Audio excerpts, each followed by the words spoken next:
अस्सलामुअलैकुम वरहमतुल्लाहि वबरकातुहू।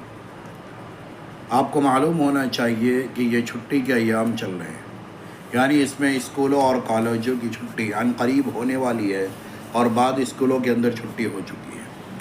अब इन छुट्टी के दिनों के अंदर नौजवानों से मेरी दरख्वास्त है कि आप इन दिनों को गाड़ियों के चलाने में या इधर उधर घूमने फिरने में न लगाएं। देखिए, आपकी ज़िंदगी बड़ी कीमती है। आपकी ज़िंदगी आपके माँ बाप के लिए अनमोल है।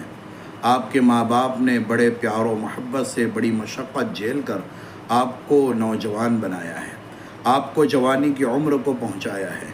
अब आप अगर अपने आप को हलाकत में डालते हैं या अपने आप को किसी हादसे का शिकार करते हैं तो उसकी वजह से उन माँ बाप के दिलों पर बड़ी तकलीफ़ होगी।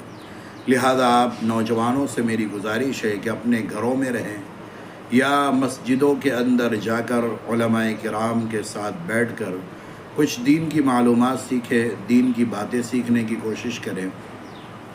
इसी तरीके से समर कोर्स वग़ैरह का इंतज़ाम मदारिस के अंदर चल रहे हैं, वहाँ जाकर समर कोर्स के अंदर शामिल हो जाए, दीन की कुछ बातें सीख लें और अपनी नौजवानी को, अपनी जवानी को बर्बाद न करें।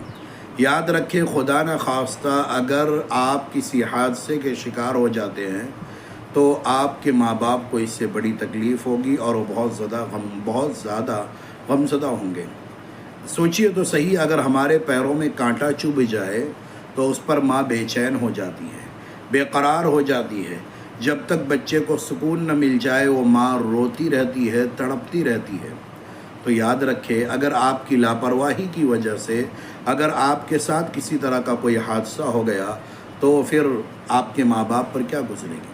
इसलिए इन छुट्टी के दिनों में घूमने फिरने जाने वाले नौजवान जाते रहते हैं, बहुत से हादसा हो रहे हैं, कहीं पर एक्सीडेंट हो रहा है, कहीं पर पानी में डूब कर जाने हलाक हो जा रही है।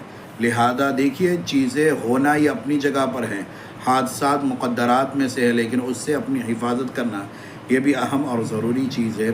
इसलिए अपनी छुट्टियों को दीन की तालीम में, रसूलुल्लाह सल्लल्लाहु अलैहि वसल्लम के तरीक़ों को सीखने में गुजारें, इधर उधर की चीज़ों में ना गुजारें। और माँ बाप से भी गुजारिश करूँगा कि अपने बच्चों को इन छुट्टी के अय्याम में यूं ही गाड़ी देकर ना भेज दें, बल्कि याद रखें वो नौजवान है, उनके पीछे भी शैतान लगे हुए हैं। वो उनको जवानी में उभारते हैं कि तुम्हें गाड़ी बहुत तेज़ चलानी है, तुम्हारी जवानी का क्या फ़ायदा है, और वो शैतान की बातों में आकर उसमें लग कर अपनी जवानी को बर्बाद कर देते और वो हादसात के शिकार हो जाते। तो माँ बाप से गुजारिश है कि अपने बच्चों को गाड़ी देने से भी एहतराज़ करें।